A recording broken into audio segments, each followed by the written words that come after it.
Hello everyone, स्वागत है आप सभी का हमारे प्यारे से यूट्यूब चैनल जेके कोडिंग पाठशाला पर। तो आज की वीडियो में हमने जो ग्रुप बी का सेकंड प्रैक्टिकल था उसमें से जो पहला डेटा सेट था एयर क्वालिटी डेटा सेट, उसको पूरा हमने कवर कर लिया। आज की वीडियो में हम डिस्कस करेंगे हर डिसीज डेटा सेट्स को और उसके ऊपर कौन कौन से ऑपरेशन परफॉर्म करने हैं हमें। जो भी सिलेबस के अंदर आप देखोगे तो सबसे पहले आपको करना है डेटा क्लीनिंग करना है, उसके बाद करना है data integration, data transformation, error correcting और डेटा मॉडल बिल्डिंग। इन सभी की सभी टॉपिक्स पूरे डेप्थ के अंदर कवर किए जाएंगे। तो सबसे पहले हम समझते हैं कि हमें डेटा सेट को कैसे लोड करना है, कौन कौन सी इंपॉर्टेंट लाइब्रेरीज परफॉर्म करनी है, वो सबसे पहले स्टेप में करेंगे। तो सबसे पहले जो हमें रिक्वायर्ड लाइब्रेरीज है, जो हमें जिस लाइब्रेरी का यूज कर हम जो भी ऑपरेशन परफॉर्म करने हैं वो करेंगे। तो सबसे पहले नमपाई। नमपाई किसके लिए यूज होती है? जो भी न्यूमेरिकल कैलकुलेशन है उसके लिए यूज होती है। मतलब न्यूमेरिकल कैलकुलेशन जैसे एरे मैट्रिसेस हो गए, इन जो भी कैलकुलेशन होता है वो कैलकुलेशन के लिए हम क्या यूज करते हैं, जो नमपाई लाइब्रेरी है उसको यूज करते हैं पाइथन के अंदर। वो क्या प्रोवाइड करता है, जैसे कि इंपोर्ट नमपाई। नमपाई एक लाइब्रेरी है और एज एनपी, मतलब जैसे उसका शॉर्ट फॉर्म है एनपी, आप ऐसे समझ सकते हैं। जैसे पंकज का पीके होता है वैसे ही नमपाई एज एनपी हमें वो प्रोवाइड करता है। आप डायरेक्टली क्या कर सकते हो, एनपी डॉट जो भी फंक्शन आपको आगे परफॉर्म करने है वो डायरेक्टली एक्सेस कर सकते हो और न्यूमेरिकल कैलकुलेशन के लिए। नेक्स्ट है पांडास। पांडास किसके लिए यूज होती है? डेटा एनालिसिस और डेटा मैनिपुलेशन के लिए यूज होती है। मतलब डेटा फ्रेम को क्रिएट करते हैं तब हम लिखते हैं, देखो पीडी डॉट रीड। नेक्स्ट देखो PD dot read underscore CSC. तो ये पांडास क्या प्रोवाइड करता है? पांडा डैश पीडी हमें ये लाइब्रेरी प्रोवाइड करती है कि डेटा मैनिपुलेशन के लिए यूज होती है और एनालिसिस के लिए यूज होती है। डेटा फ्रेम जहाँ क्रिएट होती है या जहाँ भी डेटा का मैनिपुलेट हमें करना होता है वहाँ हम किस लाइब्रेरी के आधार से करते हैं? पांडास लाइब्रेरी के आधार से करते हैं। नेक्स्ट जो है वो है मैटप्लॉटलिब। ये किसके लिए यूज होता है? Data visualization. जो भी हम बॉक्स प्लॉट देखेंगे, उसके बाद देखेंगे नेक्स्ट हीट मैप जो कोरिलेशन वाला दिखाते हैं, उसके लिए हम क्या यूज करेंगे? डेटा विजुलाइजेशन के लिए, लाइन प्लॉट्स के लिए, बार चार्ट्स बनाने के लिए ये लाइब्रेरी यूज होती है। आ गया समझ में? और हीट मैप के लिए नेक्स्ट होती है जो है सी बॉन्ड, जो एडवांस लाइब्रेरी होती है विजुलाइजेशन के लिए होती है। क्या करेंगे हम?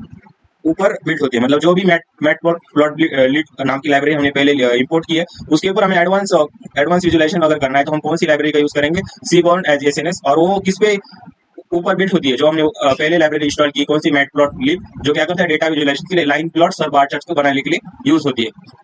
और नेक्स्ट जो सीबॉर्ड लाइब्रेरी यूज होती है वो कहाँ यूज होती है? हीट मैप जैसे और पेयर प्लॉट्स ग्राफ बनाने के लिए ये ज्यादातर यूज होती है। नेक्स्ट जो है वो है एसीआई किट लर्न से हम ट्रेन टेस्ट स्प्लिट, मतलब डेटा सेट को ट्रेनिंग और टेस्टिंग पार्ट में डिवाइड करने के लिए हम इस लाइब्रेरी का यूज करते हैं। उसमें से जो भी एसक्यूएल मॉडल सिलेक्शन है उसमें क्या करेंगे? टेस्ट स्प्लिट मॉडल को इंपोर्ट करेंगे कि हमारे डेटा सेट को ट्रेनिंग पार्ट और टेस्टिंग पार्ट में स्प्लिट करने के लिए इस लाइब्रेरी का यूज होता है। वैसे आप देखो नेक्स्ट है स्टैंडर्ड स्केलर। स्टैंडर्ड स्केलर किसके लिए यूज होता है? फीचर को स्केल और नॉर्मलाइज करने के लिए यूज होता है। मतलब मीन आपका 0 होता है और स्टैंडर्ड डिविएशन आपका 1 होता है, तो उस समय कौन सी लाइब्रेरी यूज की जाती है? SQL processing, SQL dot processing. और किस लाइब्रेरी को इंपोर्ट करते हैं हम? स्टैंडर्ड स्केलर नाम की लाइब्रेरी को उसके अंदर से इंपोर्ट करते हैं। नेक्स्ट है अगर हमें एक्यूरेसी चेक करनी है कि किसी मॉडल की कितनी एक्यूरेसी आया है, कितना एक्यूरेसी स्कोर आया है, कंफ्यूजन मैट्रिक्स अगर हमें चेक करनी है तो उसके लिए हम क्या करेंगे? स्केलर डॉट मैट्रिक्स से हम उस को इंपोर्ट कर लेंगे। जैसे एक्यूरेसी स्कोर चेक करना है तो import accuracy score, confusion matrix को हम उसके अंदर से ले लेंगे। वैसे लॉजिस्टिक रिग्रेशन ये क्या है? एक सुपरवाइजिंग मशीन लर्निंग मॉडल है जो क्लासिफिकेशन प्रॉब्लम सॉल्व करता है। लॉजिस्टिक रिग्रेशन कहाँ यूज होता है? Supervise learning algorithm.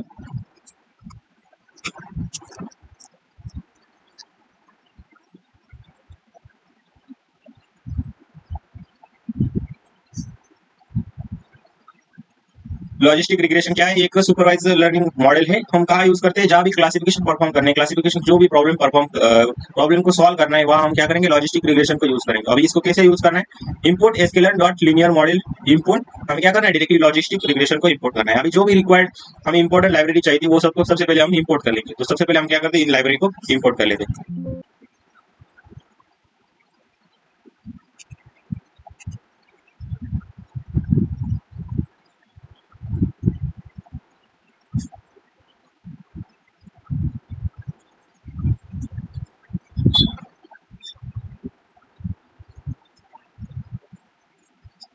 अभी जुपिटर नोटबुक हमने स्टार्ट कर लिया है, तो सबसे पहले हम क्या करेंगे? जो भी डेटा सेट है उसे हमें अपलोड करना है, उसको हम अपलोड कर लेंगे। तो हम डेटा सेट को अपलोड करेंगे। हमारा जो डेटा सेट का नाम है वो क्या है? मैंने अभी डाउनलोड किया है और दिस इज यूसीआई जो है उसको हम क्या करेंगे? इसको मैंने गिटहब के अंदर प्रोवाइड कर रहा है, आप डायरेक्टली वहां से डाउनलोड कर सकते हो। इसको हम अपलोड करेंगे। मैंने पहले से अपलोड करके रखा है तो वो ओवरराइट आ गया, मैंने उसको ओवरराइट कर दिया। अभी हम क्या करेंगे? मैं डायरेक्टली आपको स्क्रिप्ट से एक टॉपिक बताऊंगा, क्योंकि हर एक लाइन को अगर मैं टाइप करते बैठूंगा तो वीडियो की लेंथ बहुत ज्यादा हो जाती है, तो मैं डायरेक्टली वही आपको एक्सप्लेन करके बताऊंगा। तो चलते हैं, जो मैंने स्क्रिप्ट बनाई थी हर्ट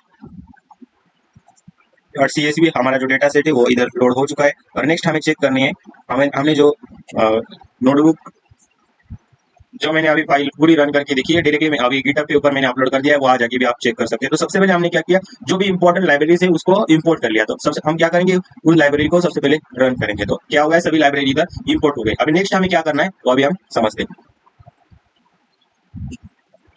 नेक्स्ट हमें करना है उस डेटा सेट को अगर रीड करना है, मतलब जो भी डेटा सेट हमने लोड किया है उसको अगर रीड करना है तो हम क्या क्या बताया था मैंने अभी कि हम पांडास लाइब्रेरी को पहले इंपोर्ट किया है। तो हम क्या करेंगे, डायरेक्टली एक डेटा फ्रेम बनाएंगे, उसके अंदर pd dot read underscore cv नाम का एक फंक्शन प्रोवाइड किया है पांडास लाइब्रेरी के अंदर। तो वो क्या करेगा, उस pd जो शॉर्ट फॉर्म में डॉट रीड अंडरस्कोर cvc के अंदर हम क्या दे देंगे कि आपको क्या करना पड़ेगा, सबसे पहले तो वो डेटा सेट इधर लोड करना पड़ेगा, अपलोड करना पड़ेगा उसके अंदर। वो डेटा सेट अभी हमने अपलोड कर दिया अपने नोटबुक के अंदर, और बाद में क्या करेंगे, हम जो भी डेटा सेट है, जो भी CSV फाइल का पाथ है, हम क्या करेंगे उसके अंदर रीड करने के लिए भेज देंगे। तो अभी क्या हो जाएगा, वो फाइल रीड होगी और कहाँ लोड हो जाएंगी, एक डेटा फ्रेम उसका रेडी हो जाएगा। और अभी मुझे क्या चाहिए कि उनमें से उस डेटा सेट को रीड कर मुझे पहले df डॉट हेड करूंगा तो मुझे सब पहले पांच वैल्यू है डेटा सेट के अंदर, मतलब पहले 5 रोज है तो मुझे अभी दिखाई देंगे। तो सबसे पहले हम चेक करते हैं कि क्या कौन कौन से कॉलम है उसके अंदर और क्या क्या हमें उसके अंदर देखना है। तो देखो अभी हम क्या करते हैं कि उसको सबसे पहले तो मैंने क्या कर दिया, लोड कर लिया उस डेटा सेट को। लोड करने के बाद मैं क्या करूंगा, अभी उसको df डॉट हेड करूंगा तो मुझे क्या मिलेगा, सबसे पहले पहले 5 रो की मुझे क्या मिलेगी, पहले 5 रो की मुझे डेटा मिलेगा। तो कौन कौन से कॉलम है उसके अंदर सबसे पहले देख लो, आईडी एक कॉलम है, उसके बाद एज है, सेक्स है, उसके बाद डेटा सेट है, उसके बाद सीपी है, चेस्ट पेन, उसके बाद सभी आप देख सकते हो कि जो भी डिसीजेस के नाम है वो सभी इधर आ रहे हैं, आ गए। तो ये सभी क्या है, कितने हैं टोटल, अभी हम चेक करते हैं कि कितने हमारे मतलब उस डेटा सेट में से हम चेक करते हैं कि मैं क्या करता हूँ, df डॉट शेप से मैं चेक करता हूँ कि कितने रोज या कॉलम्स।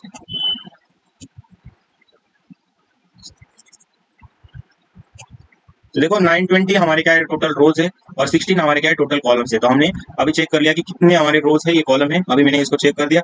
और उसके बाद हमें ऑपरेशन परफॉर्म करने, तो हमने देख लिया कि डेटा सेट के अंदर कौन कौन से कॉलम है और कितने रोज है, अभी हमने जाना और डेटा सेट को लोड भी हमने कर लिया। तो नेक्स्ट जो प्रोसीजर डेटा क्लीनिंग वो कैसे करते मैं अभी पहले समझाऊंगा, फिर इधर आकर हम ऑपरेशन परफॉर्म करेंगे।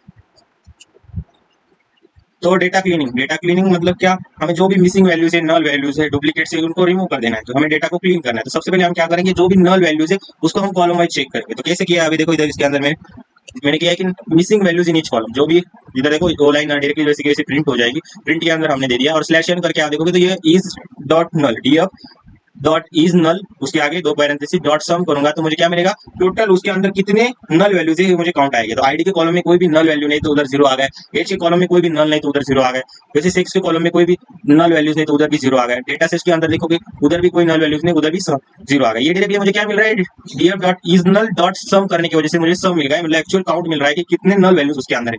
वैसे आप देखो चोल के अंदर देखोगे तो 30 ऐसे रोज कह सकते हैं कि उसके अंदर नल वैल्यूज है। वैसे आप देखो नीचे जितने भी है, नम है, थल है, उसके अंदर 486 टोटल नल वैल्यूज है। तो मुझे डायरेक्टली उसका काउंट मिल गया। तो सबसे पहले हम क्या करेंगे, टोटल कितने नल वैल्यूज है उसको चेक करेंगे। तो हम अभी दिखा दो हमें कैसे उसे चेक करना है। तो नल वैल्यूज को भी मुझे चेक करना है। तो मैं इधर क्या करूंगा, इसको रन करके फिर से आपको दिखाता हूँ। अभी क्या देखा हमने कि नल वैल्यूज कौन कौन सी है वो आ रहा है। जैसे मैंने अभी आउटपुट उधर दिखाया था, missing values in each column, सभी कॉलम के अंदर जो भी मिसिंग वैल्यूज है वो अभी काउंट होगी कॉलम वाइज। आईडी के अंदर 0 है, एज के अंदर कितने 0 है, मतलब जो भी कॉलम आप देखोगे ऊपर ऊपर आए थे जब मैंने df डॉट हेड किया था, उन सभी के अंदर कितने नल वैल्यूज है वो अभी हम चेक कर रहे हैं। तो सभी का क्या लिया, काउंट लिया, क्योंकि डॉट सम हमने वहां परफॉर्म किया था। आ गया समझ में। अभी नेक्स्ट हम चेक करते हैं कि डुप्लीकेट्स वैल्यू को कैसे ड्रॉप करना है, मतलब जो भी डुप्लीकेट्स वैल्यू उसको कैसे ड्रॉप करना है वो अभी हम समझते हैं। तो क्या करेंगे, इधर हमें सिर्फ करना है df dot drop underscore duplicates नाम का एक फंक्शन दिया है, उसके अंदर हमें क्या करना है, सिर्फ इम्प्लेस ट्रू कर देना है।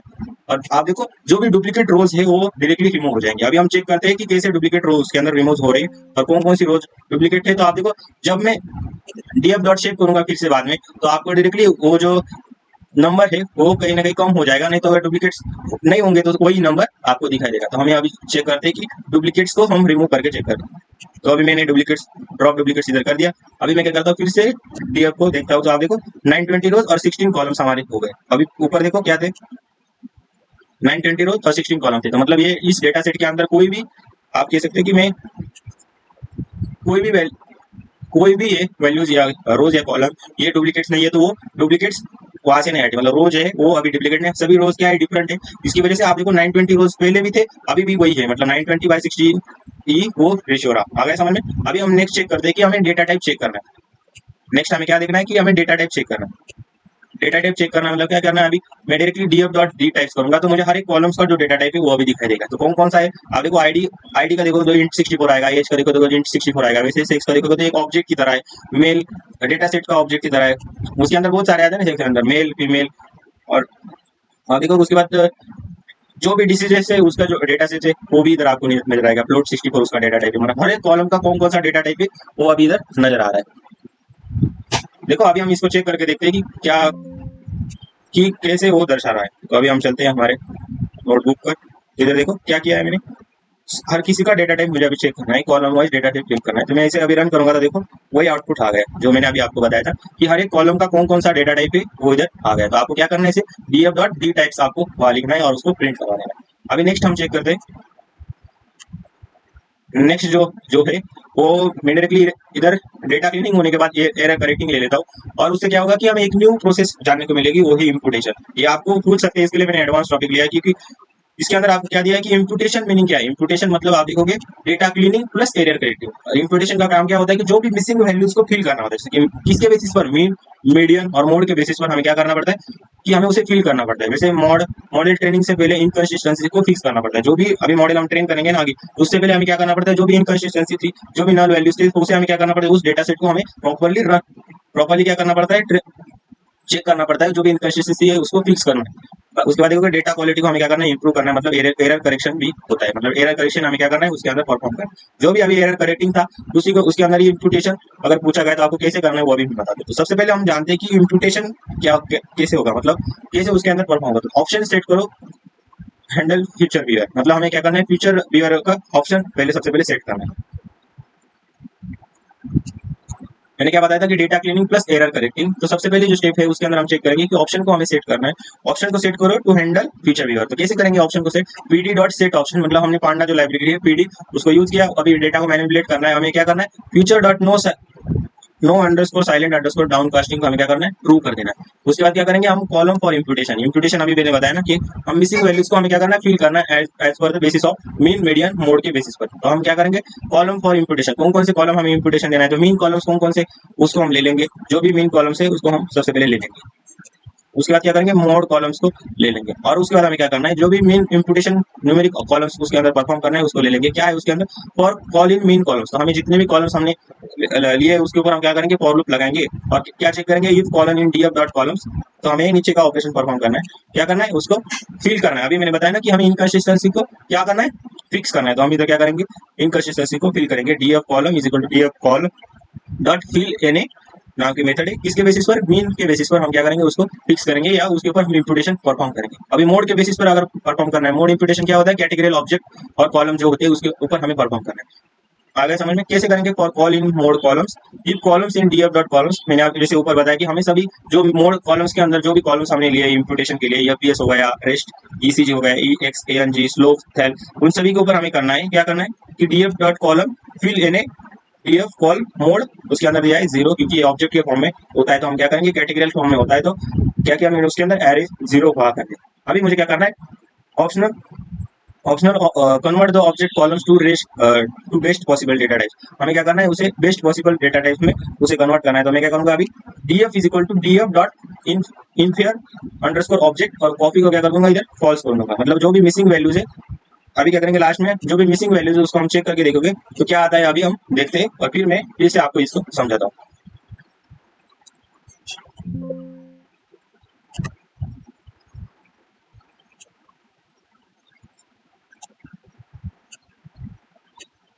तो देखो अभी देखो जो भी पहले आप देखोगे तो इससे पहले भी हमने इस नल डॉट सम किया था, तो सभी के अंदर क्या आ रहा था,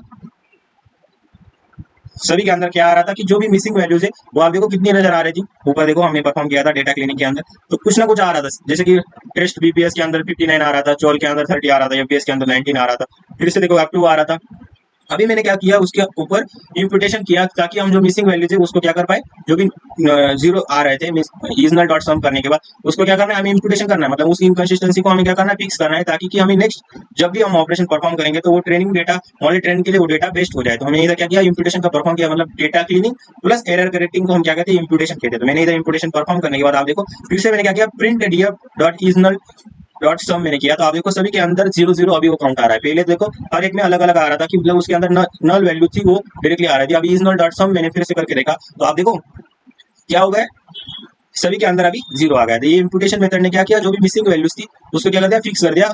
और किसके बेसिस पे किया, हमने एक मीन इम्पुटेशन किया और मोड इम्पुटेशन किया। मीन इम्पुटेशन किसके बेसिस पे होता है, जो भी न्यूमेरिकल न्यूमेरिकल कॉलम से उसके ऊपर हम क्या करेंगे, मीन इम्पुटेशन को परफॉर्म करेंगे, और जो कैटेगरिकल और ऑब्जेक्ट कॉलम से उसके ऊपर हमने क्या किया, मोड इम्पुटेशन को परफॉर्म किया। आ गया समझ में। ये इम्पुटेशन हम किसके अंदर आएगा, अभी एरर करेक्टिंग वाला जो अभी नेक्स्ट पार्ट था उसको हमने पहले डिस्कस किया, क्योंकि डेटा क्लीनिंग के बाद डायरेक्टली एरर क्लीनिंग को हमने इधर ले लिया। अभी नेक्स्ट पार्ट को हम डिस्कस करेंगे। तो नेक्स्ट जो पार्ट है वो है डेटा इंटीग्रेशन। क्योंकि अभी देखो हम आप इधर देखोगे तो सबसे पहले हमें क्या करना था कि डेटा को क्लीनिंग करना था, और डेटा क्लीनिंग के बाद मैंने डायरेक्टली क्या ले लिया, जो डी नंबर का पार्ट था, एरर करेक्टिंग। इन दोनों के अंदर हमने एक प्रोसेस समझी कि इम्पुटेशन क्या होता है, उसको हमने देखा। और इम्पुटेशन देखने के बाद हमें नेक्स्ट प्रोसेस डिस्कस करनी जो सेकंड वाली है वो है डेटा इंटीग्रेशन। अभी डेटा इंटीग्रेशन क्या है उसको अभी हम समझते हैं। डेटा इंटीग्रेशन मतलब क्या, अभी कुछ इंटीग्रेट करना कि यह नया कॉलम अगर मुझे कुछ ऐड करना है उसके अंदर, आप ऐसा समझ सकते हो। इस एग्जांपल में सिर्फ एक ही फाइल यूज हो रही है, मतलब अभी इस एग्जांपल में एक ही फाइल हो रही है, तो हमें क्या यूज करेंगे, तो इंटीग्रेट का मतलब हो सकता है कि हमें नया कोई कॉलम जो एक्सटर्नल सोर्स है वहां से कोई नया फीचर्स होगा उसको क्या करना है, हमें ऐड करना है। देखो इधर मैंने लिख दिया है किसी एक्सटर्नल सोर्स से फीचर ऐड करना।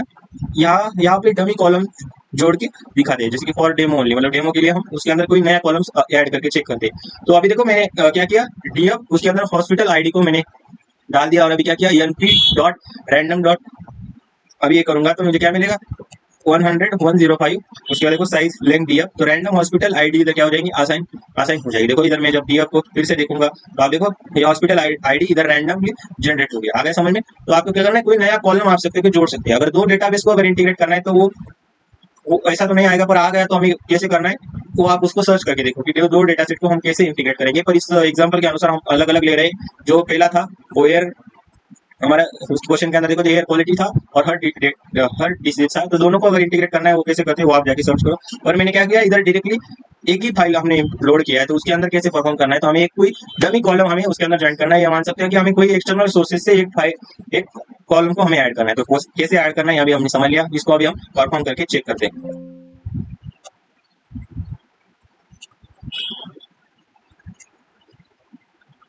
तो डेटा को इंटीग्रेट करना है, तो सबसे मैं इधर इधर रन करके आपको बताता हूँ। देखो जो भी बताया था कि मैंने हॉस्पिटल आईडी का न्यू कॉलम इधर ऐड होने वाला है, तो हम इधर चेक करते हैं कि हॉस्पिटल आईडी का कॉलम अभी क्या है। तो अभी देखो न्यू, आप देखोगे हॉस्पिटल आईडी का न्यू कॉलम इधर ऐड हो चुका है। तो ये डेटा क्या होगा, इंटीग्रेट हो गया किसी, अब एक ही फाइल है तो उसके अंदर एक्सटर्नल एक रिसोर्स या डमी कॉलम हमने इधर इंटीग्रेट करके चेक करा कि कैसे डेटा इंटीग्रेट किया जाता है। आ गया समझ।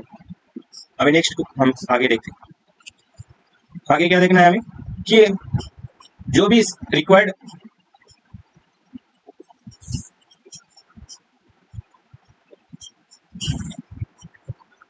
अभी हम क्या करते हैं कि आगे और इंटीग्रेशन परफॉर्म करते हैं। सिलेक्टिंग रिक्वायर्ड कॉलम, कुछ कॉलम्स को हम क्या करते हैं, ये डेटा फ्रेम के अंदर लोड करते हैं, और इसको हम क्या करते हैं, कॉन्कैट करने का ट्राई करते हैं। क्या करते हैं, integrating data using column wise concatenation. क्या करेंगे, कॉन्कैट मतलब क्या, जोड़ेंगे दो डेटा फ्रेम को लेकर। तो मैंने क्या किया, एक मर्ज डीएफ नाम का मर्ज कर रहे हैं मान सकते हैं, पीडी डॉट कॉन्कैट किया और दोनों को हमने इधर जोड़ दिया। ये पहले असाइनमेंट में हमने करके देखा था, पर इस डेटा सेट के ऊपर भी हम चेक करें और रिजल्ट को चेक करेंगे। Shape of merge data frame क्या किया, मर्ज डीएफ डॉट शेप करूंगा। तो अभी मुझे न्यू जो डेटा सेट रेडी हो गया है उसके रोज कितने, कॉलम्स कितने हैं, वो अभी हम इधर चेक करेंगे। और फिर से कॉलम्स कितने, अगर मुझे कितने कॉलम्स है उसके अंदर अगर देखने हैं तो मैं क्या करूंगा, मर्ज डीएफ के अंदर हमने क्या किया, दो डेटा फ्रेम को ज्वाइन करके लोड किया है, तो उसके अंदर हम चेक करेंगे टू लिस्ट, मतलब जितने भी सारे कॉलम्स है उसकी लिस्ट आपके सामने आ जाएंगी। तो देखो ये ऐसा कुछ आउटपुट आएगा, मतलब हम देखो ए सी पी चोल जो भी ऊपर कितने 1 2 3 4 5 6 7, तो 7 टोटल कॉलम्स आएंगे, 1 2 3 4 5 6 और 7, मतलब 7 टोटल कॉलम आ गई। और शेप भी देखोगे आप कितना है, 920 उसके अंदर रोज आएंगी। और 7 कॉलम से मतलब हमने उसमें से सिर्फ 7 कॉलम्स निकाले ना, हमने क्या किया, अलग एक कह सकते हो मर्ज किया या इंटीग्रेट किया डेटा को। अभी हम इसको परफॉर्म करके चेक करते हैं। मैंने पहले से परफॉर्म करके रखा है, आपको दिखा दो कि कैसा आउटपुट आ रहा है उसके अंदर। देखो इसके अंदर आप देखो सिलेक्टिंग रिक्वायर्ड कॉलम्स, जो भी ओरिजिनल डेटा फ्रेम है उसको हमने ले लिया, उसके बाद इंटीग्रेट किया। अभी इसको मैं रन करके आपको दिखाता हूँ क्या आता है। तो देखो जो भी शेप है शेप पे आप देखोगे डीएफ हमने इधर देखा था ना, सबसे पहले हमने क्या देखा था, डीएफ डॉट मर्ज डीएफ डॉट शेप मैंने किया था। तो शेप करने के बाद आप देखोगे तो जितने भी रोज है कॉलम है इधर आ गए। तो shape of merge data frame कितने रोज है, 920 रोज है और 7 कॉलम्स है, उन दोनों को हमने इधर ले लिया। और कॉलम्स कितने आप देख सकते हैं, कॉलम्स आप देखोगे टोटल 7 कॉलम्स है। कितने 7 कॉलम्स है, वो 7 के 7 कॉलम्स इधर आ गए। आ गए समझ में। तो देखो एक और एक्स्ट्रा टॉपिक भी कह सकते हैं हमने इधर परफॉर्म कर लिया। इससे पहले डेटा इंटीग्रेशन क्या होता है, उसके अंदर हमने देखा कि एक ही फाइल तो एक्सटर्नल सोर्स कैसे ऐड करते हैं वो भी अभी समझा।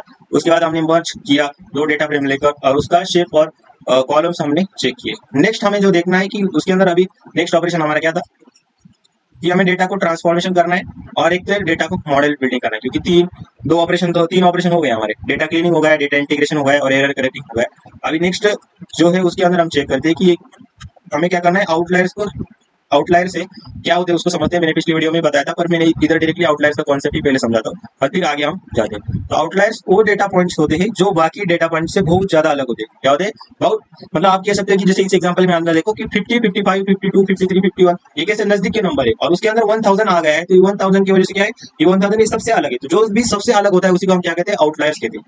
देखो इधर भी नहीं मैंने ये लिखा है, ये वैल्यूज नॉर्मल डेटा डिस्ट्रीब्यूशन से बहुत दूर होते हैं। जैसे कि अभी देखो ये नजदीक के नंबर है ना, 50, 55, 52, 53, 51 और 1000 देखोगे तो उससे बहुत दूर है। तो ये क्या होगा, एक्सट्रीम वैल्यूज हो गई, ये एनोमलीज हो गई, वो उससे क्या है, अलग ही डिफरेंट है। तो वो जो अलग या डिफरेंट होता है उसी को हम क्या कहते हैं, आउटलायर्स कहते हैं। अभी मुझे क्या करना है, उसके अंदर आउटलायर्स को आइडेंटिफाई करना है। तो हम क्या करेंगे, हमारी जो नेक्स्ट मेथड है IQR inter quartile range method को हम समझ गए और फिर आगे जाके उसका कोड देखेंगे। तो इंटर क्वार्टाइल रेंज मेथड क्या होता है, ये मेथड डेटा में से आउटलायर्स जो बहुत ज्यादा या कम वैल्यूज हो को आइडेंटिफाई करने के लिए, अभी बताया ना मैंने, आउटलायर्स को रिमूव करने के लिए इस मेथड का यूज किया जाता है IQR। तो उसका मेथड क्या होता है सबसे पहले उसको समझेंगे और बाद में उसको इंप्लीमेंट करके चेक करेंगे। तो क्या होता है, Q1 जो Q1 होता है वो फर्स्ट क्वार्टाइल का डिनोट करता है।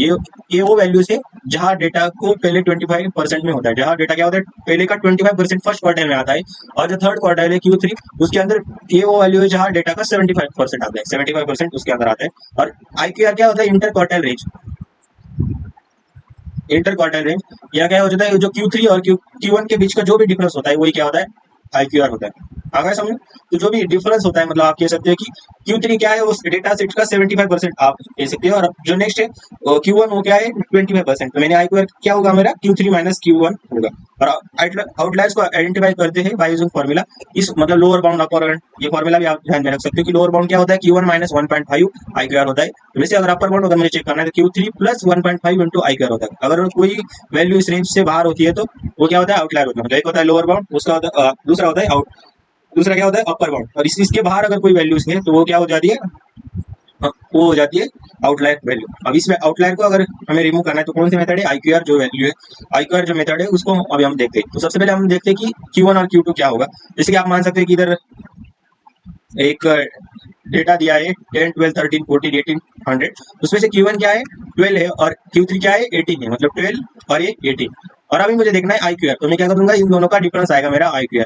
अब देखो हम लोअर बाउंड को चेक करते हैं। लोअर बाउंड क्या है मेरा 12 सबसे कम, मतलब हमने जो Q1 लिया है 12 माइनस 1.5 इंटू क्या होगा 6, मतलब जो Q3 होता है। तो क्या आ गया मेरा लोअर बाउंड 3 आ गया। वैसे अपर बाउंड क्या है, इस फॉर्मूले के अंदर हमने सिर्फ वैल्यू डाली है। अपर बाउंड क्या है 18 प्लस 1.5 इंटू 6, तो मेरा अपर बाउंड क्या आ गया 27 आ गया।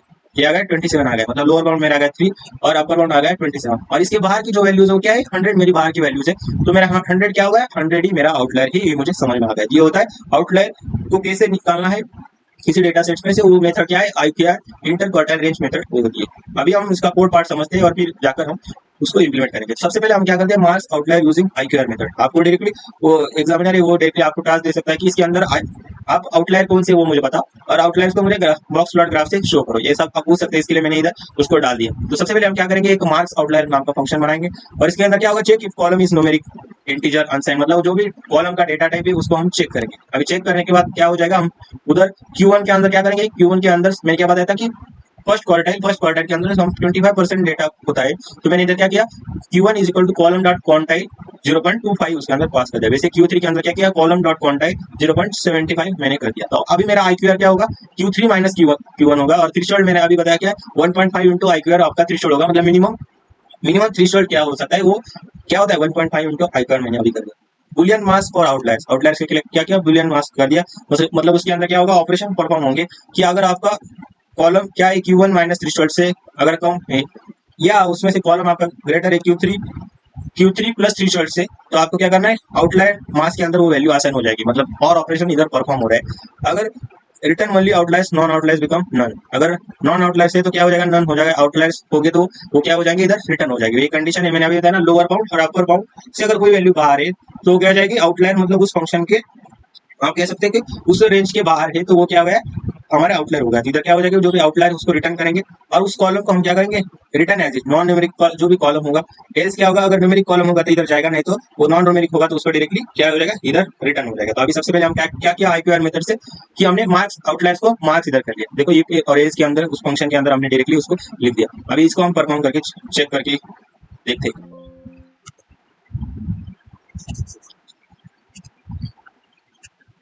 तो मैं इसको अभी चेक करता हूँ। तो जो देखो अभी जो जितने भी यहाँ तक हमने कोड समझ लिया, अभी मैं चेक करता हूँ कि columns to check for outliers, column के अंदर हमें चेक करना है आउटलायर्स को, उसको भी समझ लेते हैं और फिर बाद में पूरा कोड को हम देखते हैं। देखो हमने सिर्फ इसके अंदर समझ लिया कि आउटलायर्स को हमने मार्क किया। अभी मुझे क्या करना है, कॉलम्स के अंदर भी आउटलायर को चेक करना है। तो क्या करूंगा, मैं इधर कॉलम को चेक करूंगा, न्यूमेरिक कॉलम्स, उसके अंदर देखूंगा एज, जो भी कॉलम्स है न्यूमेरिक कॉलम्स है उसके अंदर हमें आउटलायर चेक किया, क्योंकि न्यूमेरिक कॉलम कौन कौन से उसको हमने क्या किया, असाइन कर लिया फॉर आउटलायर चेकिंग के लिए। और उसके बाद हम देखेंगे create new column with outlier market, जो भी न्यू कॉलम हमने क्रिएट किया आउटलायर मार्केट का। तो कैसे किया हमने, for col in numeric columns की column in df dot columns, df col underscore outliers, mark outliers हमने पहले जो फंक्शन दिया था उसके अंदर क्या किया, df कॉलम को हमने पास किया। और extract very where any outlier exist, अगर कोई आउटलायर एग्जिस्ट करता है तो हम उसको एक्सट्रैक्ट करेंगे। और सबसे data frame to only outliers column, और आउटलायर्स कॉलम के अंदर मैंने क्या किया, फिर से कॉल आउटलायर्स और कॉल इन न्यूमेरिकल्स को हमने उसके अंदर पास कर दिया। और keep only rows where at least one outlier is present, वही रो हमने रखना है कि उसके अंदर वन आउटलायर प्रेजेंट है। इसको जब मैं परफॉर्म करूंगा तो और अच्छे से आपको समझ में आ जाएगा, नहीं तो ये कोड की लाइन आपको सीधे समझ में आने वाली है। वैसे ये मेथड हमने इससे पहले भी देखी है फर्स्ट वीडियो के अंदर, जिसके मुझे नहीं लगता बताने की जरूरत है। बाद में क्या है, डिस्प्ले रोज कंटेनिंग एनी आउटलायर, अगर कोई रोज है उसके अंदर आउटलायर है, अगर मुझे उसको डिस्प्ले करना है तो लास्ट में वो डायरेक्टली डिस्प्ले हो जाएगा कि इसके अंदर क्या है, आउटलायर है। तो ये सभी जो हमने चेक किया IQR मेथड से, उससे हम क्या निकाल रहे थे, हम उसके अंदर आउटलायर्स क्या है वो अभी चेक कर रहे थे। इसको अभी हम चेक करते हैं कि क्या आउटपुट आता है हमारा। देखो सबसे पहले हमें फंक्शन को मार्क किया, कॉलम्स के अंदर चेक किया, न्यूमेरिकल्स कॉलम्स के अंदर चेक किया, न्यू कॉलम क्रिएट किए, और उसके बाद एक्सट्रैक्ट किया कि कोई है क्या नहीं, और एक सबसेट लेकर देखा। और उसके अंदर आउटलायर कॉलम्स के अंदर मैंने क्या किया, for col in numerics columns को हमने पास कर दिया। अभी हम चेक करते हैं कि हमारा आउटपुट क्या आता है। तो देखो इधर आउटपुट क्या आया था, देखो आउटपुट क्या आ गया है, देखो। तो देखो रो विद आउटलायर, जो भी रोज आउटलायर्स के साथ है तो एज आउटलायर्स, मतलब हमने देखो ये जो भी आउटलायर्स है वो डायरेक्टली आउटलायर्स नाम से उसके कॉलम, उसके अंदर मैंने क्या किया था, न्यू कॉलम्स क्रिएट करने हैं जिसके अंदर आउटलायर्स, तो एज अंडरस्कोर आउटलायर्स आ रहा था। तो ऊपर देखो इधर क्या किया था, क्रिएट, हमने क्या किया था, create new column with outliers market. तो आउटलायर उसके अंदर क्या हो रहा है, मार्केट हो रहा था, कॉलम नेम उसके अंदर आ रहा था। और फिर तो उसी की वजह से जो न्यूमेरिकल कॉलम हमने ऊपर आए थे उसके अंदर आप देखो एज आउटलायर्स, और जो भी टेस्ट बीपीएस आउटलायर्स, उसके बाद आप देखोगे चोल आउटलायर्स, मतलब चोल जो भी कॉलम्स थे उसके अंदर अंडरस्कोर आउटलायर्स उसके आगे ज्वाइन हो रहा है। तो अभी देखो एन उसके आ रहा है कि आउटलायर्स कहाँ है, वो अभी हमें दिख रहा है। आ गया समझ में, एन मतलब अभी देखा इसी के अंदर मैंने बताया था कि ऊपर देखो क्या दिया था कि non numericals columns return as it, जो भी नॉन न्यूमेरिक होगा वो डायरेक्टली आपको क्या देगा, रिटर्न एज इट, डायरेक्टली वो कॉलम रिटर्न हो जाएंगे। नहीं तो आप देखो जो न्यूमेरिकल्स कॉलम हो गए उसी के ऊपर हम चेक कर रहे हैं कि कितने कॉलम से के अंदर ये आउटलायर्स है। तो अब देखो आउटलायर्स हमें दिखाई पड़े 501 रोज इंटू 6 कॉलम्स उसके अंदर आ गए। अभी हम चेक करते हैं कि कैसे इसके आउटलायर्स को हम रिमूव करें।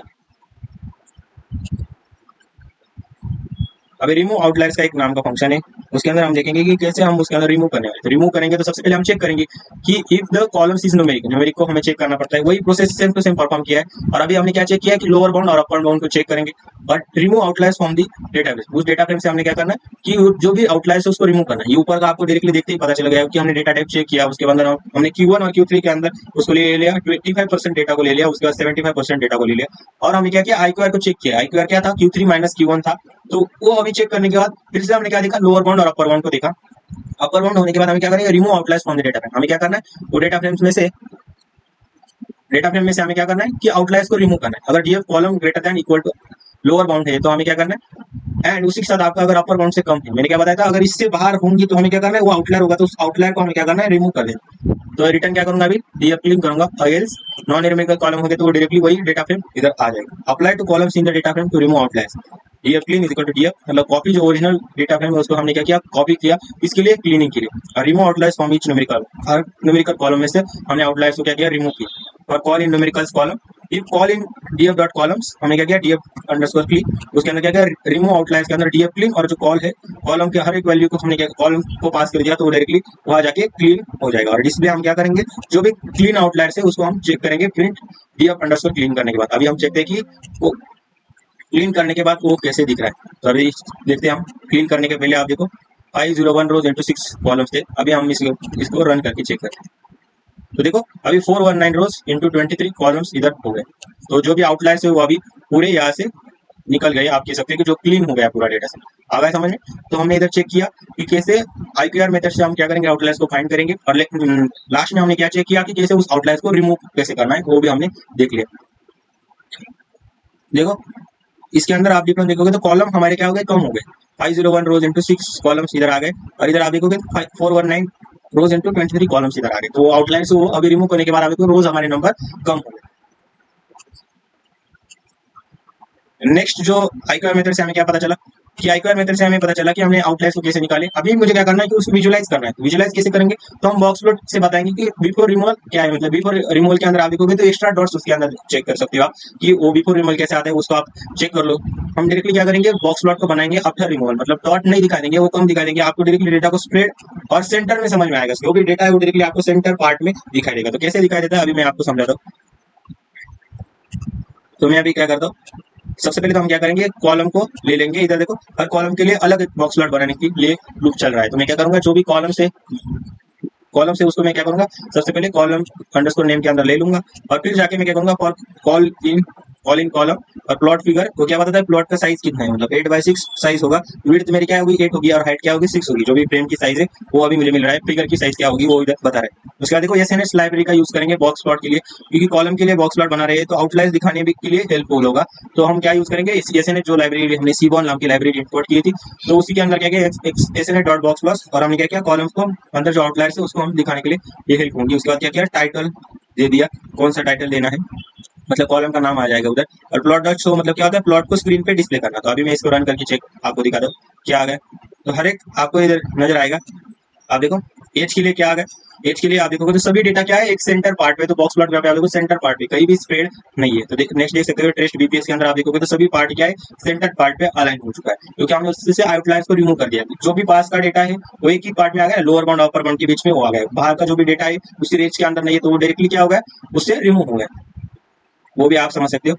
ये भी देखो, नीचे भी देख सकते हो पूरा। आप स्क्रिप्ट को आप अच्छे से रन करो एक बार, आपको डायरेक्टली समझ में आ जाएगा। आ गया, देखो अभी हमने देख लिया कि जो भी हमने IQR मेथड से आउटलायर को रिमूव किया, तो आउटलायर रिमूव करने के बाद हमने बॉक्स प्लॉट ग्राफ से उसको विजुअलाइज किया कि उसके अंदर तो सभी डेटा सेंटर के ऊपर अलाइन है, लोअर और अपर बाउंड के पीछे अलाइन है। बाकी का जो डेटा उससे बाहर था, मतलब जो आउटलायर थे वो डायरेक्टली रिमूव होने के बाद वो डेटा आपको नजर आए। तो आपको क्या करना है, आउटलायर रिमूव करने से पहले उसको चेक करो, सेम फंक्शन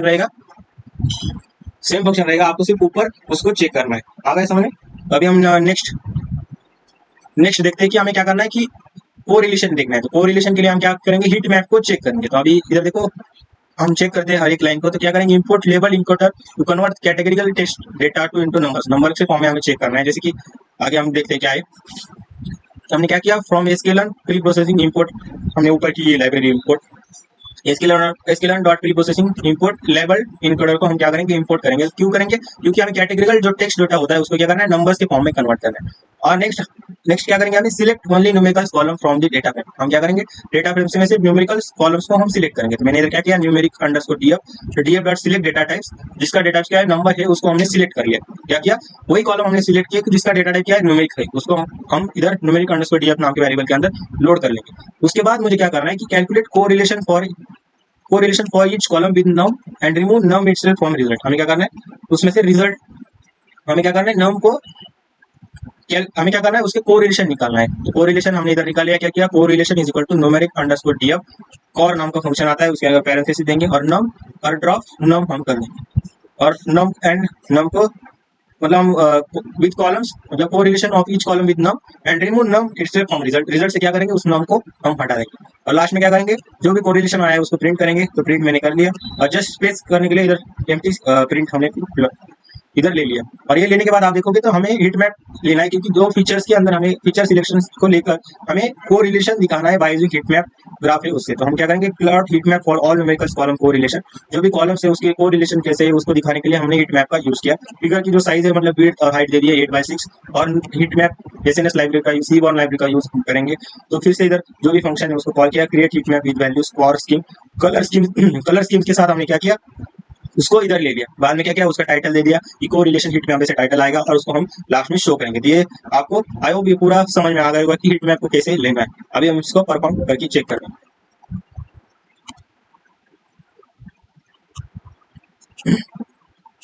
तो देखो, आप देखोगे तो प्री प्रोसेस डेटा फ्रेम, मतलब जो भी डेटा सेट के ऊपर आप प्री प्रोसेस करोगे तो कोरिलेशन सभी का हमने कैलकुलेट किया है, एज सभी का आप देखोगे तो कोरिलेशन होने के बाद आपको डायरेक्टली इधर लास्ट में कोरिलेशन प्रिंट हो जाएगा। कोरिलेशन प्रिंट होने के बाद आपको क्या दिखा, देखो इधर क्या हो गया, कोरिलेशन। ये सभी कोरिलेशन है और विद टारगेट सभी के कॉलम्स वाइज हमने कोरिलेशन निकाले हैं। कोरिलेशन निकालने के बाद आप देखो ये ग्राफ इधर आपको डिनोट कर रहा है कि कैसे आपका कोरिलेशन आपका वेरी कर रहा है अकॉर्डिंग टू द कॉलम। वो सभी आपने हीट मैप जो ग्राफ होता है उससे आपको दिखाई देगा। तो आप अच्छे से इसको देखो और अंडरस्टैंड करो हर वैल्यू को लेकर। आ गया समझ में? तो अभी हमने कोरिलेशन कॉलम के बीच में जो कोरिलेशन है उसको कैसे करना है वो भी हमने हिट मैप ग्राफ की तरह हमने देख लिया। अभी नेक्स्ट जो है वो डेटा ट्रांसफॉर्मेशन। अभी डेटा को क्या करना है, ट्रांसफॉर्म करना है।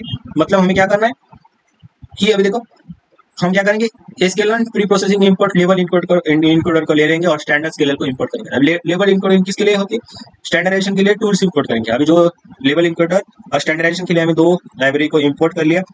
किसके, एसक्यूएल डॉट प्रोसेसिंग से हमने दो लाइब्रेरी को इंपोर्ट कर लिया। उसके बाद हम क्या करेंगे, ओरिजिनल डेटा को कॉपी बना लेंगे। किसके लिए, ओरिजिनल डीएफ का कॉपी बनाया ताकि ओरिजिनल डेटा को चेंज ना हो, जो भी ओरिजिनल डेटा है उसके अंदर चेंज ना हो। हमने क्या किया, उसके लिए कॉपी कर लिया उसको। तो कॉपी क्या किया, डीएफ1 के अंदर उसको कॉपी किया और स्टेप 2 के अंदर मैंने क्या किया, इनिशियलाइज किया। इनकोडर को क्या किया, इनिशियलाइज किया। कैसे किया इनकोडर को इनिशियलाइज,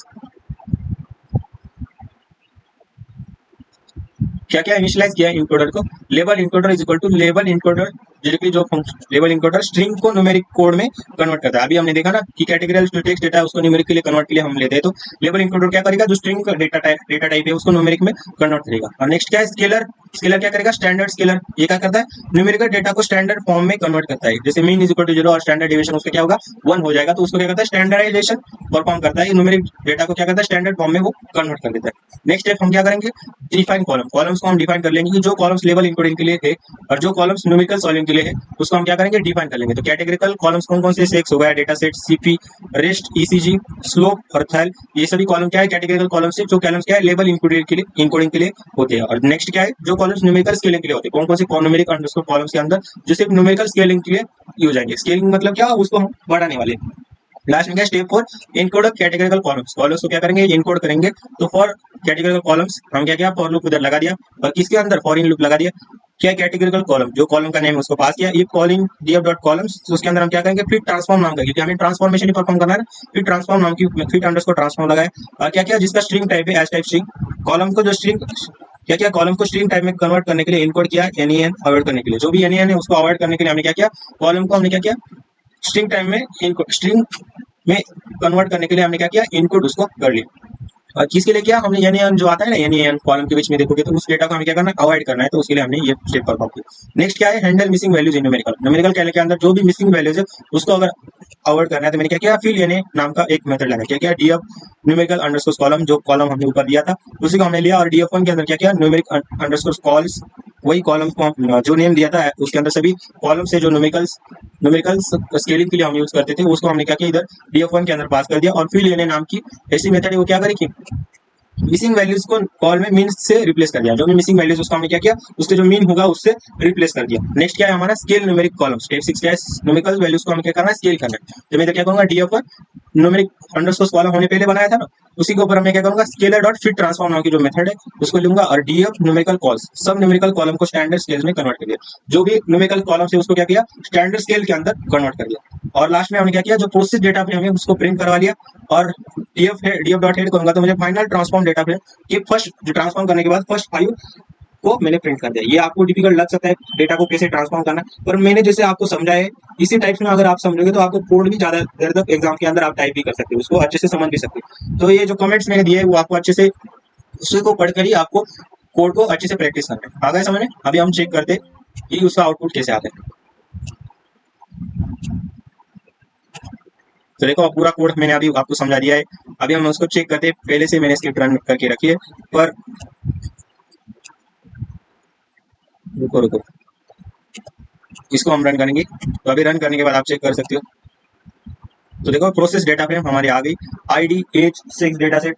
इसके अंदर अभी क्या हो गया कि न्यूमेरिकल्स, और हमने क्या किया था स्टैंडर्ड स्केल के बेसिस पर उसको हमने डिवाइड किया था। एक न्यूमेरिकल के लिए आप देखो जो भी नन एज आउटलायर्स है वो डायरेक्टली आप देखो 5 × 3 मतलब 5 रोज हो गए और 23 कॉलम्स हो गए, अलग अलग कॉलम्स उसके तैयार हो गए। तो हमारा डेटा क्या हो गया इधर ट्रांसफॉर्म हो गया। आगे समझ में 5 रोज उसके रेडी हो गए और 23 हमारे क्या हो गए कॉलम्स उसके अंदर प्रोसीड हो गए। आगे समझ में? तो हमने क्या किया था लेबल इनकोडर किया था, उसके बाद स्केलर मतलब स्टैंडर्डाइज किया था, स्केलर स्टैंडर्ड स्केलर नाम का जो फंक्शन है उसको लिया था कि न्यूमेरिक डेटा को स्टैंडर्ड फॉर्म में कन्वर्ट करना है। क्या करना है न्यूमेरिक डेटा को स्टैंडर्ड फॉर्म में कन्वर्ट करना है। और 2 कॉलम्स इसके अंदर डिफाइन किए, 2 कॉलम्स हमने डिफाइन किए, कैटेगरियल अंडरस्कोर कॉलम और न्यूमेरिकल अंडरस्कोर कॉलम, 2 कॉलम दिए। और उसके अंदर आप देखो हमने नीचे का जो भी इनकोड किया कैटेगरियल कॉलम को, मिसिंग वैल्यूज को हैंडल किया और न्यूमेरिकल स्केल किया हमने न्यूमेरिकल कॉलम्स के बेसिस पर। जो मेथड है आपको ध्यान में रखना है कि कैसे हम नल मिसिंग वैल्यूज को हैंडल करते हैं, कौन से मेथड से हम स्केल करते हैं न्यूमेरिकल कॉलम्स को। और आप नीचे आउटपुट दे सकते हैं कि कैसे आपका डेटा ट्रांसफॉर्म हो गया और आपका डेटा क्या हो गया 5 रोज और 23 कॉलम्स के अंदर वो ट्रांसफॉर्म हो गया। आ गया समझ में? अभी हम नेक्स्ट पार्ट में चलते हैं।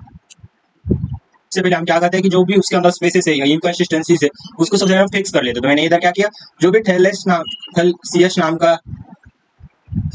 का जो भी कॉलम्स है उसको हम क्या करेंगे, उसके जो भी लेबल्स को क्या करेंगे, कॉलम के जो लेबल्स है उसको हम कंसिस्टेंस बना रहे हैं, क्या करेंगे कंसिस्टेंस उसको करेंगे। और कैसे करेंगे डायरेक्टली मैंने क्या किया डॉट रिप्लेस नाम के जो मेथड है उसके अंदर क्या करेंगे फिक्स डिफेक्ट। अभी मैंने क्या किया कॉलम्स के जो लेबल है उसको हम कंसिस्टेंस बना रहे हैं, तो हमने क्या किया कॉलम्स के लेबल्स को इधर कंसिस्टेंस बना दिया। वैसे आप देखो चेस्ट पेन की जो टाइप है उसको प्रॉपर नेम दे रहे हैं, तो इधर क्या किया सीपी नाम का जो कॉलम था उसके अंदर डॉट रिप्लेस किया और जिसकी जो नेम है उसको मैंने अच्छे से रिप्लेस कर दिया।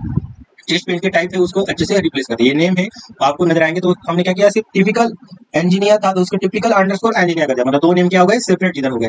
और टिपिकल इंजीनियर था तो अटिपिकल अंडरस्कोर इंजीनियर इस नाम से हमें रिप्लेस करना है। वैसे आप देखोगे तो फिक्स डिफेक्ट था तो फिक्स अंडरस्कोर डिफेक्ट, मतलब हम उसको रीडेबल बना रहे हैं जो हम उसे पढ़ सके ऐसा कुछ बना रहे हैं। आगे समझ में? तो इन प्लेस टू और रिप्लेस किया और इन प्लेस टू मैंने उसके अंदर कर दिया। रेट सीजी के अंदर क्या किया रेट ईसीजी के लेवल्स को रीडेबल और कोड फ्रेंडली बना रहे हैं। हम क्या करें उसको रीडेबल और कोड फ्रेंडली बना, जो भी डेटा सेट आप देख रहे हैं उसके अंदर कॉम्प्लेक्स नेम है उसको हमें क्या करें अच्छे से बना रहे हैं ताकि हम उसको पढ़ सके। नेक्स्ट क्या है जरूरी कॉलम्स के साथ एक डेटा सेट बना देंगे, जो भी हमारे जरूरी कॉलम्स है जो हमें हमेशा लगेंगे उसका एक अलग डेटा सेट बना लिया। तो मैंने क्या किया जो भी कॉलम्स है उस कॉलम्स को ले लिया डॉट कॉपी उसके अंदर लगा दिया, तो ये डेटा 1 के अंदर वो क्या हो गए कॉपी हो गए। वैसे अभी मैंने क्या किया कि अगर डिसीज नहीं है तो 0 और डिसीज है तो 1, तो इसको हमने क्या किया इधर सेट कर दिया डेटा 1 टारगेट वेरिएबल को हम क्या कर रहे हैं बाइनरी में बना रहे हैं। वैसे आप देखो नेक्स्ट टारगेट वेरिएबल क्या है जैसे 6 कॉलम है तो उसको भी हमने क्या किया अगर मेल है तो आपका 1 रहेगा और नहीं तो फीमेल होगा तो 0 आपका आ जाएगा। आ गया। और लास्ट में क्या किया फास्टिंग ब्लड शुगर और एक्सरसाइज इंड्यूस एंजीनिया को इंटीजर में कन्वर्ट करें, क्या किया एफबीएस और एक्सएन को हमने क्या किया इंटीजर में कन्वर्ट कर दिया। तो क्या किया FBS dot hash type print कर दिया और एक्सएन टाइप का हैश टाइप प्रिंट कर दिया। और फिर हमने क्या किया डेटा अंडरस्कोर 1 के अंदर जो हमारी नई डेटा फ्रेम है उसके अंदर दोनों को क्या कर दिया इंटीजर फॉर्म में कन्वर्ट कर दिया। और जो हमारी नेक्स्ट स्टेप है उसके अंदर क्या किया कॉलम्स के नेम नाम मीनिंगफुल और रीडेबल बना रहे, जो भी कॉलम्स के नेम है वो अभी पहले क्या थे उस डेटा सेट के अंदर वो कॉलम के नेम अच्छे से डिफाइंड नहीं थे, वो क्या होता है डेटा सेट होता है उसके अंदर हम जो भी एंट्री वो डालते जाते हैं पर हमें वो रीडेबल बनाना है। तो हमने क्या किया उस डेटा 1 डॉट कॉलम हमने किया और उसके अंदर हमने क्या किया जो भी जैसे सीपी नाम था तो हमने उसको क्या कन्वर्ट किया chest underscore pain underscore type में कन्वर्ट किया, कंट्री कर दिया, resting blood sugar blood pressure कर दिया, सभी के नाम हमने क्या कर दिया चेंज अभी कर दिया। आगे समझने कॉलम के नाम हमने अच्छे से डिफाइन कर दिए ताकि हम उसको अच्छे से रीड कर पाए। लास्ट में क्या कर दिया हम उस डेटा सेट को अभी देख रहे हैं जो भी हमने उसके अंदर चेंज किया है, जैसे कि पहले तो हमने क्या किया पहली जो स्टेप थी तो हमने उसके नेम को अच्छे से रिप्लेस किया, जो कॉलम के अंदर के नेम थे जो हमें पढ़ने नहीं आ रहे थे उसको अच्छे से फिक्स कर दिया। और नेक्स्ट हमने क्या किया जो भी इंपॉर्टेंट कॉलम्स है उसको हमने डेटा अंडरस्कोर 1 के अंदर आप कह सकते हैं कॉपी कर लिया या लोड कर लिया, नया डेटा सेट उसका बना दिया। और उसके बाद हमने क्या किया अगर नो डिसीज है तो हमने क्या किया अगर डिसीज नहीं तो 0 कर दिया, अगर डिसीज है तो 1 कर दिया। वैसे 6 कॉलम के अंदर भी हमने वैसे किया अगर मेल है तो 1 फीमेल है तो 0 कर दिया। और जो भी डेटा जो कॉलम है उसका टाइप हमने क्या कर दिया, उसको इंटीजर में कन्वर्ट कर दिया। तो एफबीएस और एक्सएम को हमने क्या किया, उसका डेटा टाइप हमने इंटीजर कर दिया। और लास्ट में क्या कर दिया हमने, कॉलम्स के नाम चेंज कर दिए ताकि हम उसको अच्छे से रीड कर पाए। और ये होने के बाद हम क्या करेंगे, data underscore one dot read करेंगे तो हमें फाइनल डेटा सेट का एग्जाम्पल मिलेगा। आ गए समझ में? अभी हम इसको चेक करके देखते हैं।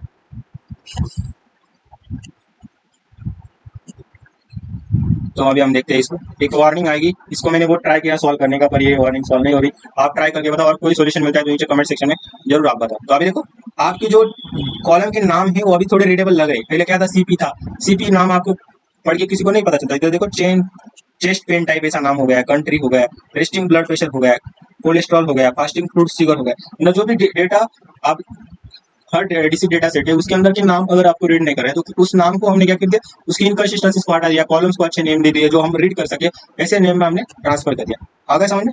ये पूरा आपको देखोगे 5 रोज, मतलब पहले 5 ही मैंने लिए तो डीएफ डॉट हेड करने से पहले 5 आए, और 24 कॉलम्स उसके अंदर अभी ऐड हुए। कुछ नए कॉलम जैसे आउटलाइर्स के कॉलम, एज आउटलाइर्स, हॉस्पिटल आईडी वो था, तो सभी क्या हुए, इधर ऐड हो गए, नए कॉलम्स भी आपके ऐड हो गए। आगे समझ में? तो देखो, हमने मॉडल हमें बिल्ड करना है तो सबसे पहले हमने उसको अच्छे से बना लिया, इनकंसिस्टेंसी उसको निकाल दिया, और हमने क्या किया, उसको एक नया डेटा अंडरस्कोर वन के अंदर भी लोड करके चेक किया। नेक्स्ट वैसा ही है जैसे कि हमने अभी हम directly original data set DF पर काम कर रहे हैं।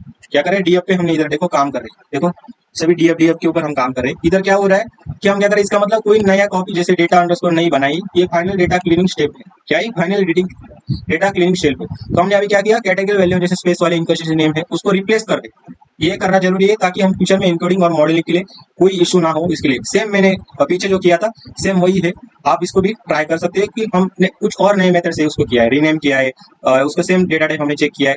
और अभी हम क्या करते हैं, डेटा अंडरस्कोर वन को ऊपर हम परफॉर्म कर रहे थे, पर ये डायरेक्टली डीएफ जो मैं हमने जो डेटा फ्रेम बनाया था उसके ऊपर डायरेक्टली कर रहे थे। इसको भी आप पढ़ सकते हैं, अभी मैंने समझाए, आगे समझ में? तो अभी इसको आप हम चेक करके देखते हैं।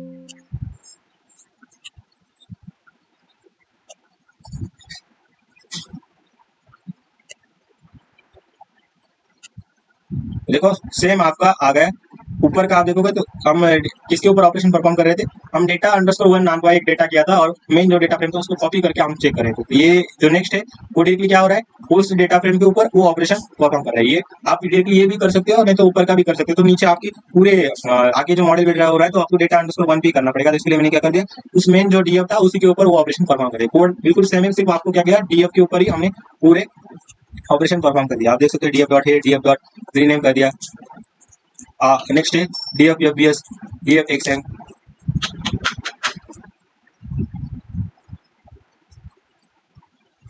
आ गए समझ में? अभी नेक्स्ट हम देखते हैं कि क्या नेक्स्ट हमारा पार्ट क्या हो सकता है। नेक्स्ट पार्ट आप देखो कि हमें जो भी रिक्वायर्ड लाइब्रेरीज है जो हमें मॉडल बिल्डिंग के लिए जरूरी है उन सबको हम क्या करेंगे, इंपोर्ट करेंगे। ये सभी एसक्यूएल से आते हैं, मॉडल बिल्डिंग, प्री प्रोसेसिंग और इवैल्यूएशन के लिए ज्यादा यूज होती है। कौन कौन सी लाइब्रेरी, इनमें से कई लाइब्रेरी हमने सब ऊपर ही इंपोर्ट कर दी थी। एसक्यूएल डॉट मॉडल सिलेक्शन में से मैंने क्या किया, 10 टेस्ट सीरीज मतलब डेटा सेट को ट्रेन और टेस्टिंग पार्ट में डिवाइड किया। Grid search CB, cross underscore value score, और नेक्स्ट हम क्या सकते हैं, समझ सकते हैं एसक्यूएल प्री प्रोसेसिंग। उसमें से क्या क्या लेवल इनकोडिंग, जो टेक्स्ट को क्या करेंगे न्यूमेरिक फॉर्म में इनकोड करने के लिए उसको हम यूज करेंगे। सिंपल इंप्यूटर की ये नई लाइब्रेरी है, आप उसको समझ सकते हैं SQL dot import simple imputer को हमने ले लिया। और क्लासिफिकेशन मॉडल कौन कौन से लेने हैं हमें, लॉजिस्टिक रिग्रेशन, के नेबर्स क्लासिफायर, या हमने एसवीसी और डिसीजन ट्री क्लासिफायर, इन सभी को हमने क्या किया, इन मॉडल को हम करने वाले तो उसको हम इंपोर्ट करके। और इवैल्यूएशन के लिए क्या करेंगे, इवैल्यूएशन के लिए इवैल्यूएशन मैट्रिक्स को लेने के लिए accuracy underscore score, F one score, precision score, इन सबको हम लास्ट में दिखाने वाले, तो इनको भी हम क्या करेंगे, इंपोर्ट कर लेंगे एसक्यूएल डॉट मैट्रिसेस में। तो सबसे पहले आपकी लाइब्रेरी डायरेक्टली याद रखनी पड़ेगी, क्योंकि उस स्क्रिप्ट के ऊपर क्या क्या ऑपरेशन परफॉर्म करने आपको अच्छे से समझ में आना चाहिए। तो ये मैं पूरा आपको समझा रहा हूँ, पर आपको इसकी प्रैक्टिस करना है तभी ये कोड अच्छे से प्रिपेयर होगा। इतना बड़ा कोड है पर समझना इंपॉर्टेंट है, उसके बाद आप डायरेक्टली इस कोड को प्रैक्टिस करते ही आपको याद हो जाएगा। आगे समझ। उसके बाद क्या किया मैंने, splitting features X and Y. X मतलब क्या है, इनपुट फीचर, सारे कॉलम्स के एक्सेप्ट टारगेट है, सारे कॉलम्स क्या है हमारी इनपुट फीचर है। और आउटपुट वेरिएबल क्या है, target column which we not predict, target column को छोड़कर वो क्या होगा, हम आउटपुट वेरिएबल मतलब क्या होगा, वाई होगा। तो हम क्या करेंगे, डीएफ डॉट टारगेट, टारगेट को हमने क्या किया, ड्रॉप कर दिया। और वाई के अंदर मतलब सॉरी एक्स के अंदर क्या है, डीएफ डॉट ड्रॉप मतलब टारगेट को छोड़कर। तो मैंने क्या किया, डीएफ डॉट टारगेट, टारगेट को छोड़कर सभी एक्स के अंदर आएंगे जो इनपुट फीचर है, और के अंदर क्या होगी, हमारे आउटपुट वेरिएबल होंगे। अब target column which want to predict, जो अभी हमें टारगेट को क्या करना है, प्रेडिक्ट करना है, वो आउटपुट वेरिएबल के अंदर आएंगे। आगे समझ में। नेक्स्ट क्या है, label encoding for category column. हम क्या करेंगे, लेबल इनकोडिंग करेंगे। ML models numerical output input समझते हैं, इसलिए ऑब्जेक्ट या कैटेगरी टाइप कॉलम को नंबर में कन्वर्ट कर दिया। जो भी ऑब्जेक्ट है और कैटेगरी टाइप का कॉलम है हम उसको क्या करेंगे नंबर के फॉर्म में कन्वर्ट करेंगे। लेवल इनकोडर नाम का मैंने पहले बता दिया था कि क्या करेगा वो टेक्स्ट कैटेगरी टाइप का डेटा होगा उसको हम क्या कर देंगे हम उसको नंबर्स के फॉर्म में कन्वर्ट कर देंगे। तो इधर देखो for column in x dot columns x column dot data type object है उसको या कैटेगरी है उसको हम क्या करेंगे नंबर्स के फॉर्म में इनकोड करेंगे फिर डॉट ट्रांसफॉर्म एक्स कॉल करके वो एक्स कॉल के अंदर वो आ जाएगा। नेक्स्ट क्या है कि मिसिंग वैल्यूज को हमें हैंडल करना है। तो सबसे पहले हम इसको परफॉर्म करके चेक करते हैं जो भी स्टेप मैंने अभी बताई थी 1 2 3 और उस बाद में सिंपल इंप्यूटेशन के बारे में हम समझते हैं।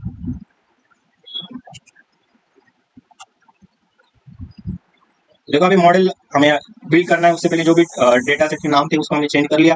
बाद में हम देखेंगे कि इसको जो भी मॉडल के लिए जो भी लाइब्रेरी से बिल्ड करने के लिए उसको हमने ले लिया क्लासिफिकेशन मॉडल्स को ले लिया उसके बाद इवैल्यूएशन मैट्रिक्स को हम ले लिया जो हम लास्ट में इवैल्यूएशन करने वाले और लेवल इनकोडर सिंपल इनकोडर और ट्रेंड स्पेस के लिए जो भी प्री प्रोसेसिंग लाइब्रेरी है उसको भी हमने इधर इंपोर्ट कर लिया। तो इधर मैं चला के देखता हूँ।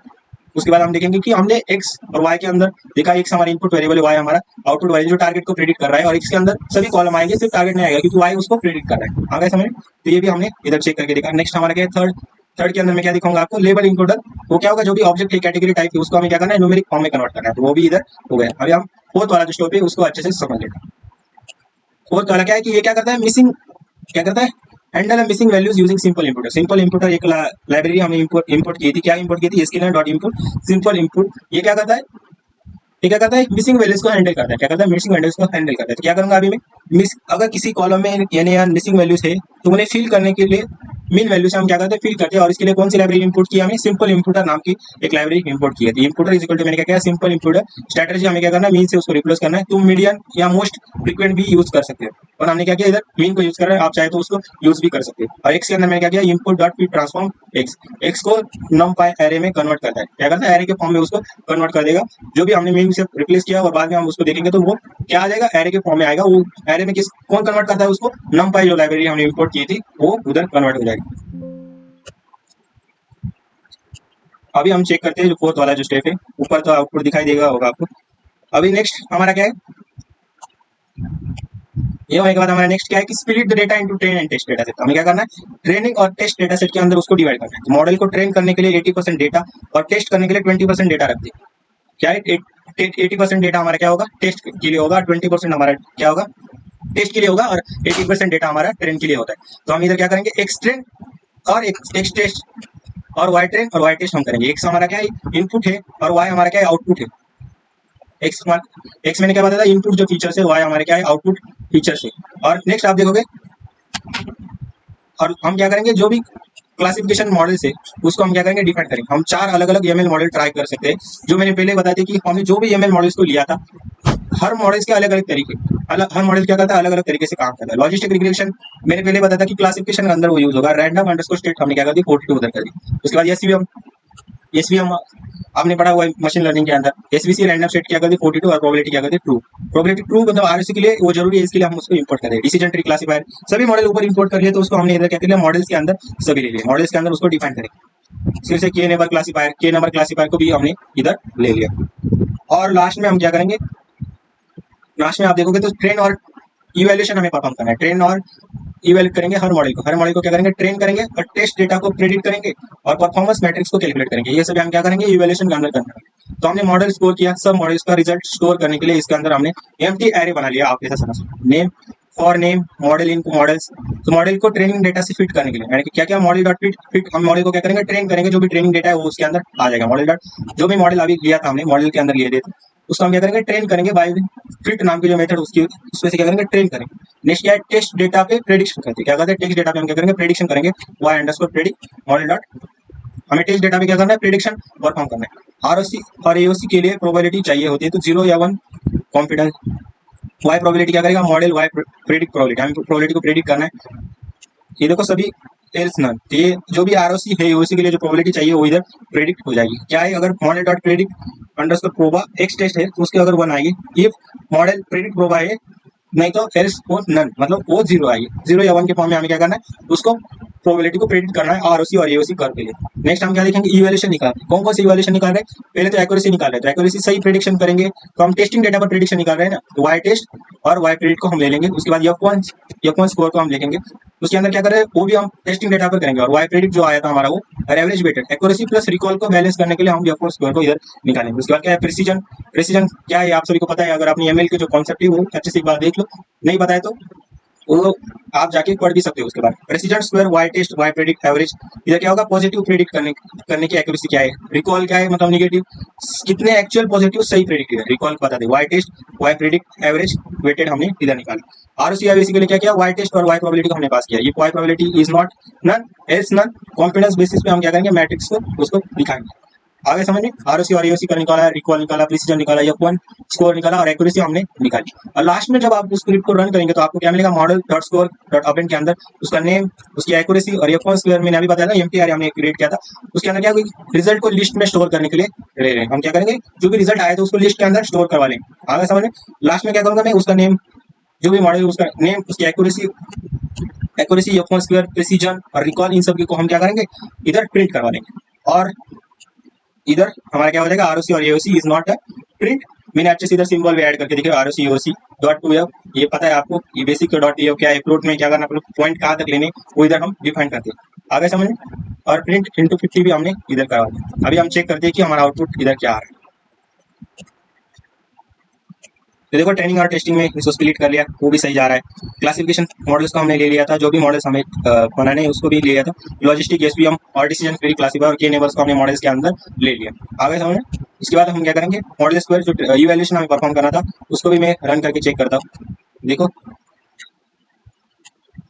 एक वार्निंग आई पर हमारा जो आउटपुट है आप देख सकते हैं कि हमारी जो एक्यूरेसी वो आ गई 0.99 और F1 स्क्वायर 0.99 आ रहा है। प्रिसीजन भी आपका 0.99 आ रहा है। आप चाहे तो इसको परसेंटेज में भी कन्वर्ट कर दे, इंटू 100 आपको करना पड़ेगा। आरओसी और एओसी आपका 1 आ रहा है और एसीएम के लिए भी आपका 0.79 आ रहा है। हर एक मॉडल के लिए हमने सभी के जो एक्यूरेसी है, F1 स्क्वायर है, प्रिसीजन है, रिकॉल है, आरओसी एओसी सभी को हमने इधर चेक किया। अभी देखो ये स्क्रिप्ट आपको बहुत लंबी लग सकती है पर एक्चुअल में आपको इतने ऑपरेशन परफॉर्म करने, आपको अच्छे से इसको समझ लेना है, वीडियो को देखना है और इसके बाद आपको ये जो डेटा सेट है उसको डाउनलोड कर लेना है। डाउनलोड करने के बाद जो स्क्रिप्ट है उसको अच्छे से एक बार देख लो और आप प्रैक्टिस करो बार बार, उसको समझ के लाइन बार समझ के देखो, आपको ऑटोमेटिकली वो याद हो जाएगा। आ गए समझ। तो इतना ही था इस प्रैक्टिकल के अंदर। बहुत बड़ा वीडियो आपको लग सकता है पर मैंने पूरा लाइन बाय लाइन कोड समझने का ट्राई किया है। आपको ये बोर हो सकता है पर आप इंटू 2x स्पीड में देखो, पर हर एक लाइन को आप अच्छे से समझ लो कि ये भी स्क्रिप्ट आ सकती है। हर डेटा सेट थोड़ा कॉम्प्लेक्स है, उसके अंदर के नेम पढ़ने के लिए भी कॉम्प्लेक्स है, तो हमने उसके ऊपर प्री प्रोसेसिंग भी की, लास्ट में हमने मॉडल भी बिल्ड किए, चारों मॉडल बिल्ड किए, तो आपको अच्छे से ये स्क्रिप्ट भी परफॉर्म करके जाना। तो आज के लिए इतना ही, बाकी हम नेक्स्ट लेक्चर में देखेंगे। वीडियो आप फ्रीक्वेंसी आ सकती है पर ये आगे के 3 दिनों में ग्रुप बी के मैं ट्राई करूंगा कि सभी प्रैक्टिकल्स खत्म हो जाए। आ गए समझ में। तो आज के लिए इतना ही, बाकी का हम नेक्स्ट लेक्चर में देखेंगे। तब तक के लिए पढ़ाई करते रहे। All the very best.